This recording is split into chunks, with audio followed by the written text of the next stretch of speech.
नमस्कार प्रेमी भक्तजनों, आज मैं आपको बताऊंगा कि प्रेम करो इन लोगों से, इंसानों से नहीं, भगवान से भी प्रेम करना अति उत्तम होता है। और साथ में ये भी बताऊंगा कि ऋषि मुनि योगी और संत में क्या अंतर होता है भक्तजन। तो आपको पता है कि ऋषि वेदों या ज्ञान की रचना करते हैं और गहन तपस्या और ध्यान करते हैं। मुनि ऋषि ही होते हैं जो कि मौन और चिंतन में लीन रहते हैं।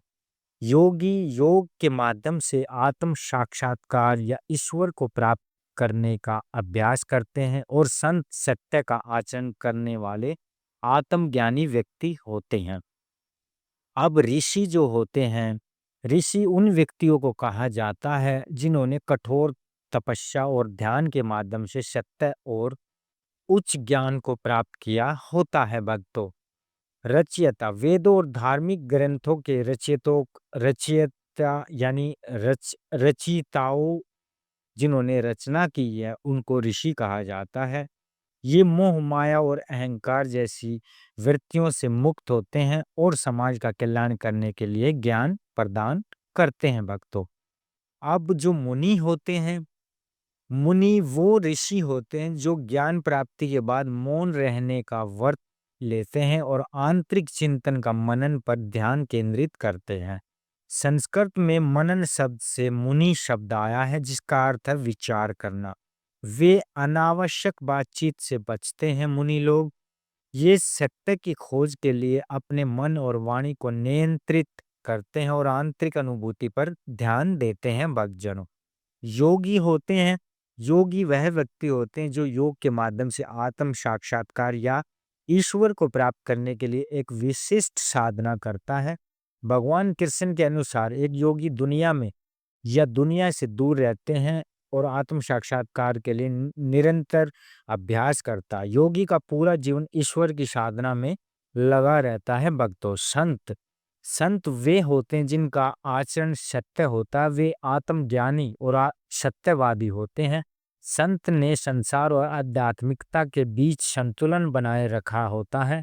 वे संत कबीरदास लगा लो या फिर संत तुलसीदास लगा लो। संत के मन में काम, क्रोध, लोभ, मोह आदि कोई विचार नहीं होते। वह हर व्यक्ति में ईश्वर को देखता है। तो भक्तों, ये जो वीडियो मैंने बनाई है इसमें आपने अ, हमेशा भगवान और इन संतों से आपको प्रेम करना अच्छा होगा, क्योंकि इंसान तो स्वार्थी है, वो आपको कभी न कभी किसी न किसी रूप में धोखा जरूर देगा। तो भगवान से आप प्रेम करके आप उनसे एक अच्छी आध्यात्मिक लाइन में जा सकते हैं। और जो ये संत जिनके बारे में बताया है, जो भी ऋषि मुनि योगी और संत, इनके बारे में जो मैंने बताया है, उनसे भी आप प्रेम कर सकते हैं। अपने इष्ट देव से भी आप प्रेम कर सकते हैं। आपके कुल देवी कुल देवता से भी प्रेम कर सकते हैं, जो कि आपको आने वाले जीवन में इसी तरीके से यही मदद करेंगे। ऋषि मुनि योगी अगर आप किसी के संदर्भ में आते हैं तो वो भी आपकी मदद करेंगे। इंसान तो स्वार्थी है, इंसान से कभी प्रेम मत करो, क्योंकि आप ये कहेंगे कि ऋषि मुनि योगी संत भी तो इंसान होते हैं, लेकिन इन इंसानों में और जो पृथ्वी पर आम इंसान हैं उनमें कई तरह का अंतर होता है, जमीन आसमान का अंतर होता है। तो आप जो जमीनी, हाँ, जमीनी उस पे जो मनुष्य रहते हैं, इन योगी संतों और मुनियों को छोड़ के और भगवान को छोड़ के आप इनसे कभी भी प्रेम की आशा ना करें। प्रेम करो भगवान, ऋषि मुनि योगी और संतों से। तो ये छोटी जानकारी कैसी लगी? जानकारी अच्छी लगी तो चैनल को सब्सक्राइब कीजिए और अपने दोस्तों तक शेयर कीजिए। जय गुरुदेव।